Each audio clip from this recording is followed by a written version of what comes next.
what you made. I love it. Hey friends, it's Catherine Beeks of Listen Local Radio with another episode of Look What You Made. And this time I am over the moon with my guest. He is a mentor. I was fortunate enough to work alongside him at KPRI, and I learned so much from this awesome human being. Good people, put your hands together for Madison Keith. Hey friend, how are you? Well, thank you.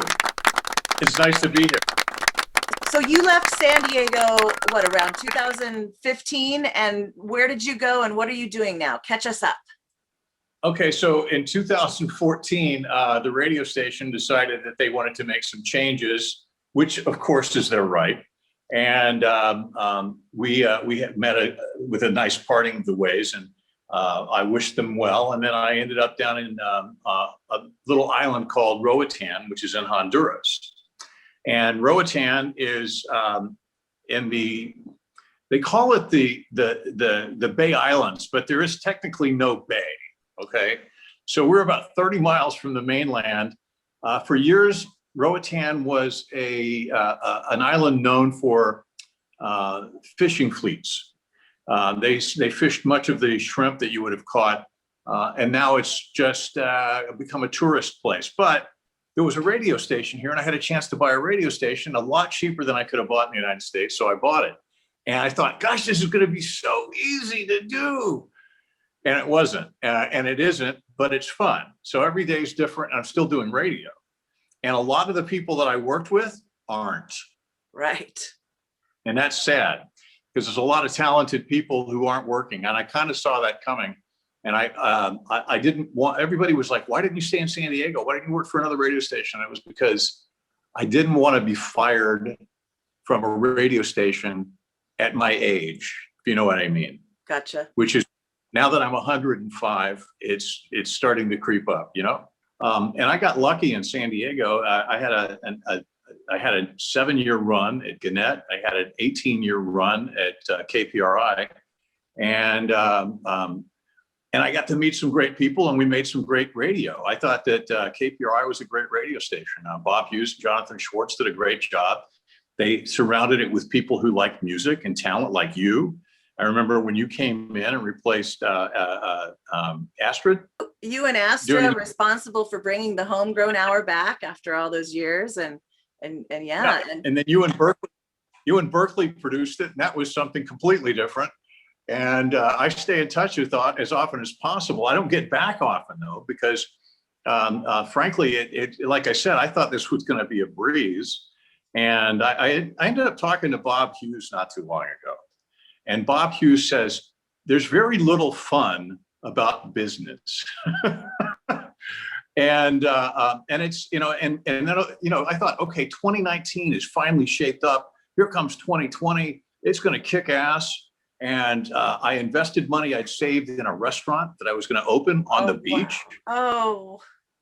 Yeah. So I have my joke is that I opened a restaurant in 2019, and all I have left is this T-shirt and $3,000 worth of booze. Oh, and man. Far from true. I have a ton of booze sitting in here, and I don't drink. Blue Wave Radio 101.1 FM is where people can tune in, and of course I'm sure that they can hear online. What happens there? If you go to bluewaveradio.live, you can go to my website. You can stream directly from it. It's just push a button. It's a lot easier than some of the other ways of doing it, but it's 24/7. It's me. It's music that everybody knows. It's music that a lot of San Diegans know. You finally sent me some music. But I play Eve Sellis, I play Michael Tiernan, Berkeley Hart. Jeff never sent me anything. What? I play a ton of Steve Poltz, and Poltz doesn't write me, doesn't love me anymore. Let's see, Lisa Sanders. I'll tell you a funny story about Eve Sellis real quickly. I'm the only person who possibly could play Eve Sellis on the island. And I was at the computer store one day, and I was listening to the music off of a pair of speakers, and all of a sudden I heard, I'm like, I know that song. I know that song. It's the one about her heart. I can't remember the name of it. It was the name of an album. Mm-hmm. Beautiful song. I'm like, that's freaking Eve Sellis. The next song was Eve too. So somebody had heard it on my station and decided to go and download her album. Oh, I love that. What are the odds of that happening? And you being able to hear your work right there. You know, and I loved her. I always loved her voice, and she, you know, she was somebody. When I came down, I didn't have a lot of music, but I had some stuff, you know, that people had given me from San Diego before I left, and so it's still getting played. But anyway, that's the Eve Sellis story, and another one probably. I love it. So you've been doing this about artists. So what got you started? I got to ask you a question. You've been doing this about artists. So what got you started? I got to ask you a question. Because I have so many friends, musician friends, who are also artists that Right. I started, you know, not talking about the music and all, just featuring the art, because it was so interesting to me how many musician friends I have who are also artists. And then it sort of took off because people are enjoying it, being able to really see detail up close while the artist is talking about what that image means to them or how they created it has been really cool. People dig that. So that's what we're doing. And I see that you've got some images behind you. I went and pulled everything off my wall, kind of, because I you know, it's funny because sometimes you get in a mood and you do something, right? And it's like you just do it because. So I'll show you this one right here. So this is a it says por favor. I don't know if you're seeing it in front or in reverse, but I just threw this together. I saw a picture of this girl and I thought, wow, she's a trollop. And no, just kidding. And I liked it and I just did it and it was fast. And I don't normally do things like that. Now you can compare that one. I love it. I love those colors, the orange and the teal and the, oh, beautiful, beautiful. You can compare that one to her. Gorgeous. Okay. And this girl has just got nothing but attitude. And who is that girl? Who is that girl? She's just somebody I made up. I have nobody in mind, but she's some of the girls that I would run into, and they're very confident, and at the same time, they could take you or leave you. Yeah. And I kind of like those kind of women. Yeah. And a lot of them, as a matter of fact, all of them have left me to this point. So there's that. And then a friend of mine is, she comes here all the time from Texas. Her name's Rex Kallentine. She might be watching this. And Rex is pretty, you know, she's pretty funky. She's really cool in clothes and things like that. But she and I were talking one day and she started getting into painting, but pouring paint. Oh, yeah. And I know a lot of people do that and it comes out with some really amazing looking textures and stuff. But for me, it was just like, well, you know, it's kind of like a step up above finger painting. And I know it's cool and all. But I said to myself, you know, if you did it the right way, it's like being underwater. Yeah. And it gives you this flow that you can't get with a paintbrush. I mean, you can, but all of the stuff I've seen by a lot of ocean artists like Wyland and stuff, it's just got something real. It's kind of it. So I decided I would go pour some paint with her, and then I'd do a mermaid in the middle of it after it was all done. Awesome. And it gives that feeling of depth that you see if you go diving. And Roatan is famous for diving. So if you go diving, you know, and there's the, let me see, can I keep her? There you go. There's the little mermaid. Beautiful. And then I don't know, one morning I was like, well, you know, you don't have any flowers here. And I decided I would take on something. So I got a couple of roses and actually tried to do something serious. And this is completely different from what you might see. And that one came out, well, this one came out really cool because it's very formal. As you can see, I'm kind of all over the place, right?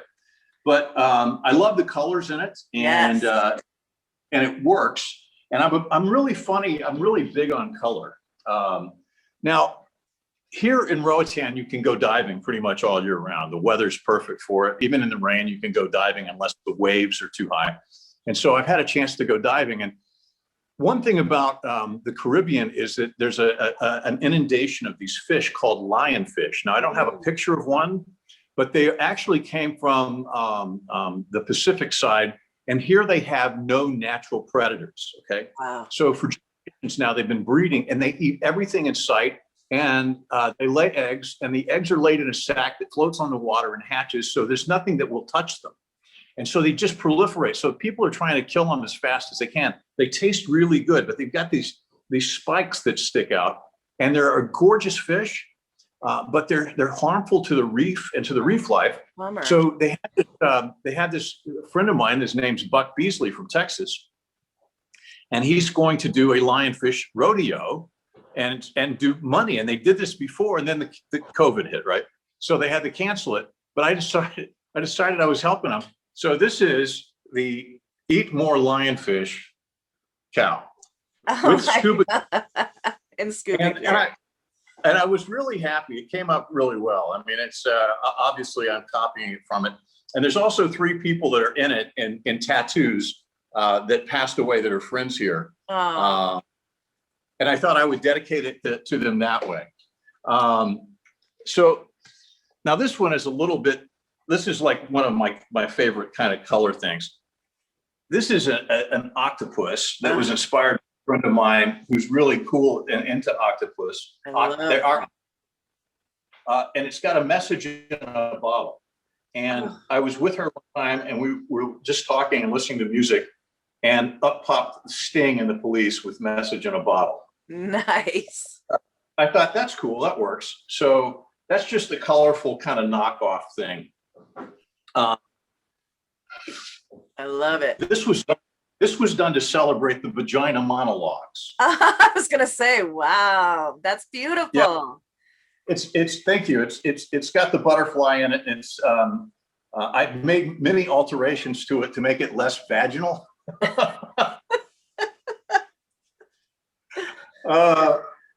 But anyway, that's the comment.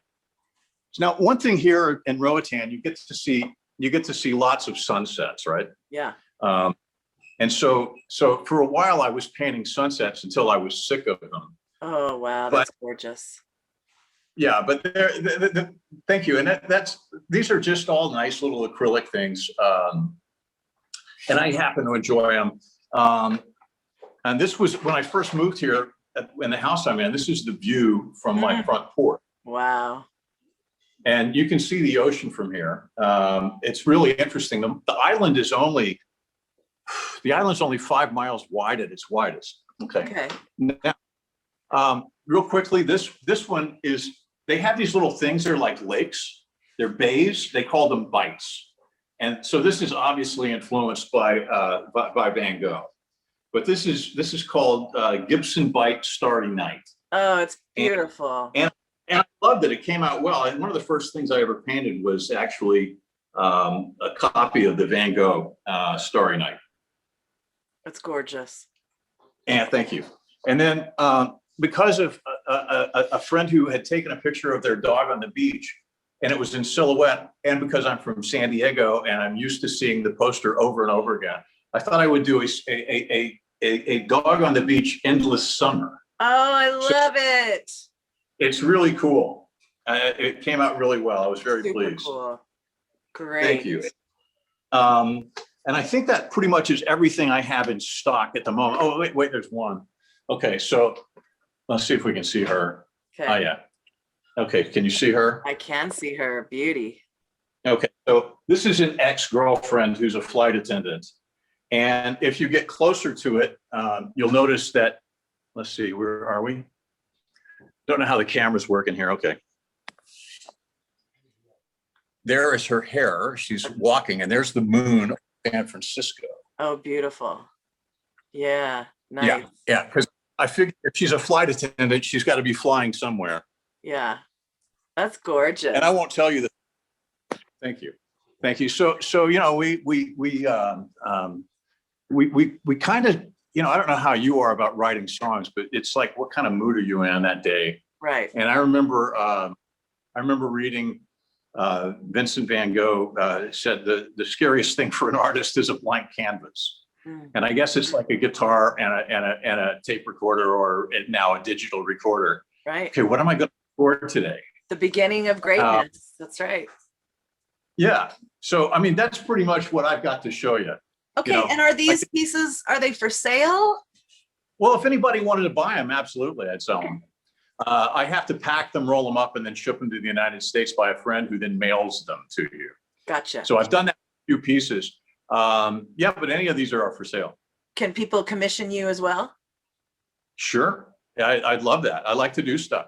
Good. And especially right now, I've got plenty of time. I mean, there's always some kind of idea. I would rather be doing this than working. But the problem is once you start doing it, you're done. You do it all day. Yeah. And you can't stop until it's finished. Yeah. Yeah. What's your background in art? Did you go to school for it? When did you start?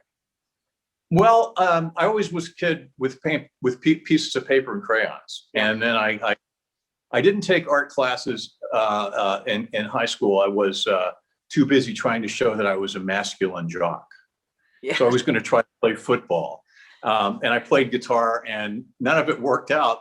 But I always kept drawing and I always kept painting. And Michael Gross, who was living in Oceanside in around 1998, I met him. Michael Gross was the art director for National Lampoon back in the 70s. Okay. And he became my friend and we would hang out together. And then I started painting just as I got interested in it. And I said, hey, would you teach me how to draw? Could you teach me how to do this? Yeah. He goes, well, let me come by your house and take a look at what you've got and see. So he came by and he looked at my stuff and I remember looking. He goes, I don't see nothing. And that's the kind of guy you want. He goes, I can't teach you how to paint, but I can teach you what you're missing. And one of the things that you always learn is, for instance, if you've got something in front of you, what's kind of the essence of it? Instead of trying to paint it exactly like it is, Mm-hmm. which is where you make your mistake, Yeah. paint what you feel it is. Mm. And that will change everything. And and that's something that I just dialed in. I mean, honestly, in the last year, Yeah. is some of the things I would try to draw or paint, they looked almost exactly like what I was doing, but that doesn't make them great. What makes them great is what's in your head about them. Right. Absolutely. Will you show us your workspace? During this series, I've been asking all the artists if they'll show us where you create. Well, when I'm creating, this is where I kind of do it. So there's my wall with all of my brushes. Oh, and how are those? Is that like styrofoam? How are those brushes stuck in the wall? Those are. I had this styrofoam, and I hate throwing stuff away. Right. Oh my God, that's brilliant. So behind it, there's a small piece of wood on a notch, and then I just plug these brushes in so I can see them. Yeah. Because I never know what brush I'm going to want. Yeah. And then I built this easel, and this easel is I can't see. Let's see. Can I see it? Yeah. I have to step in it. So this easel goes floor to bottom, and it was. Wow. I looked it up online, and it allows me to do quite a large piece if I want to. Yeah. And then I've got another smaller easel with a little painting on it. Yeah. And then some kind of crazy eyes here from this. I can't remember. I think that was another ex-girlfriend. Oh, there we go. Nice. And then there's some other stuff, the model that's plastic with the perfect boobs. And you see it shows up in that picture. So all right. Well, what's on the horizon besides more of your awesome radio show and your art? What's going on in your life? Right now, like everybody else, I'm trying to find a way to make ends meet without losing all of it. You know what I mean? I'm glad I'm here because it's less expensive to live. My landlord are great people. They cut me some slack outside of the issue with the bar where I was losing money that I had saved that I wish I had now. I survived that. Yeah. I've been building websites for people and working on projects for people that take advantage of the things I knew. I mean, everybody knew me on the radio as the morning guy, but not everybody knew I was the vice president of marketing for that company, or that I was the vice president of marketing for Gannett even before that. with their unit in San Diego. So, I mean, my background in marketing is really good. The problem I have is I'm not good at marketing me. I mean, I'm good at marketing something for someone, Right. but not so good at going out going, hey, guess who I am? And Right. I mean, and because of my stature physically, I think sometimes I come off that way. And on the radio, I'm kind of like just the nice guy, and I am a nice guy, I think. But I wasn't one of those guys who could go out and go, yeah, you know who I am. Right. Like some of those AM radio No, guys. no. And that's why we all love you so much, that's not in your DNA. You're just so down to earth and so approachable. But you're right. A lot of folks don't know what a hand you had, and like starting the Green Flash concert series and bringing the Homegrown Hour back and all these things that you were doing there at that station besides the morning show and elsewhere. Well, we had a good time, and I got to say, it was funny because a lot of this would be Bob Hughes. Okay. I mean, I'm going to give Bob credit. Bob would go, yeah, I think we ought to do this. And then I would do it. Yeah. And that's what it would kind of like, then he'd want to do it his way and I'd want to do it my way. And that's how a band works, right? I remember talking to Chris Cornell of Soundgarden long before he passed away about being in that band. And he said, the problem is once you make it, everybody thinks they know everything. Yeah. And if you're doing well, I thought we did really well with the Green Flash. I thought the Homegrown Hour was great. I thought we exposed a lot of local music. But, sometimes as a local musician, even though we played it and no one else in town did, it's sometimes the local bands or musicians were like, it's not enough. You need to be playing it all the time. And it's like, it doesn't work like that, guys. We got to make money. And it's just, you can't please everyone. But that being said, it was always fun turning you on a Saturday night and hearing you in Berkeley. Yeah. And especially Jeff, because with Jeff, you never know what's going to happen or what he's going to spike your coffee with. Indeed. I want to say one thing. The Green Flash, you mentioned me, and yes, I was involved, and I was able to get Jack Johnson to do a show there through the radio station, and that started everything. But if it wasn't for your husband, we would never have been able to pull any of it off, because we did that series. I think I was involved in 8 years of it, and it's still going on. And it's not the same. It's not the same. And even they know it, but because the radio station was committed to it, and because we had a great sound guy, and Johnny is the sound guy, it made it easy because I could turn it over. I'd go, okay, here's the 5 shows this year. Please contact these guys. And he'd start right on it, like back in April, and then the first one would be in mid-May. So it was always the third Thursday in May, or each month. And he would take care of dealing with all of these people. And some of them were fantastic. And then sometimes there were just scenarios that played out that you were like, it was like, oh, geez, I feel sorry for the guy, and I think Johnny quit twice in the 8. And I convinced him. But I mean, if you had to deal with some of these people, because some of these were very successful rock and roll people, and they come in a certain way, and Johnny knows his equipment. They're like, we want to do it this way. And he's like, I don't think you want to do it that way. Oh yeah, we're going to do it our way. And he's like, okay, but if it doesn't work, don't blame me. And then it wouldn't work. And they go, it's your fault. I know. And poor Johnny would deal with it. And at the same time, the quality of the shows was fantastic. The audio, I never heard anybody complain that they couldn't hear it. And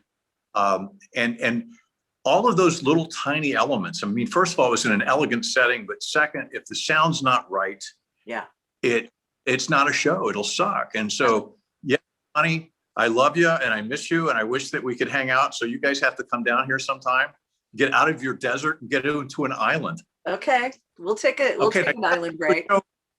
You have to do a show with me that I do here called Caribbean Castaways. Okay. And I need you to pick 8 songs. If you were stranded on a desert island, what would those be? Oh, okay? That is fun. I absolutely will do that. Okay, Cool. And we'll do that, and we'll record it, and then you can have your friends listen to it either online, or they can go to the website and download it and hear you do it that way. Okay. Let's do that. Okay. All right. Give everybody information on where to find you again, where to listen to the station, and where to find you personally.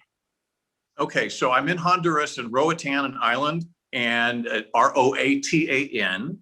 It was a British colony for years and part of what was called British Honduras, which meant it was part of Belize. In the 1800s, the British government gave it back to Honduras, who didn't care about it until around 1989, when it started to turn into tourism. And they're like, "Oh, we messed up on that one." Yeah. And now they can't get their grubby little hands on it because the people that are here, and they've been here for a long time. And a lot of these families, have English roots. So the island is English speaking.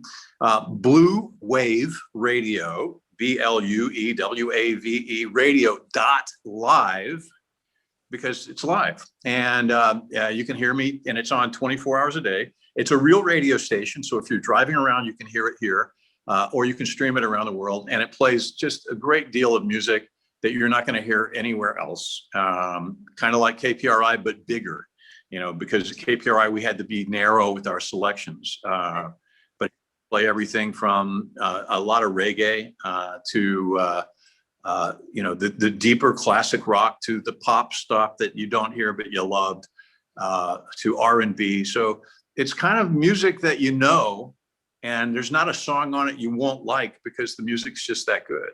I love it. What a pitch.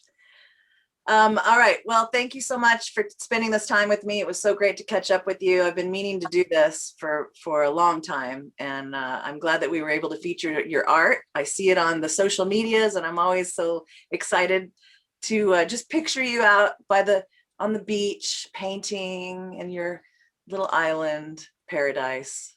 It's fantastic. Okay. Yeah. Well, we would have done this faster if I knew what the hell I was doing with Zoom. I know. Well, now you know, and knowing is half the battle. So zoom on, my friend. Okay. All right. Thank you. Be well out there. All right. Love you. Bye-bye.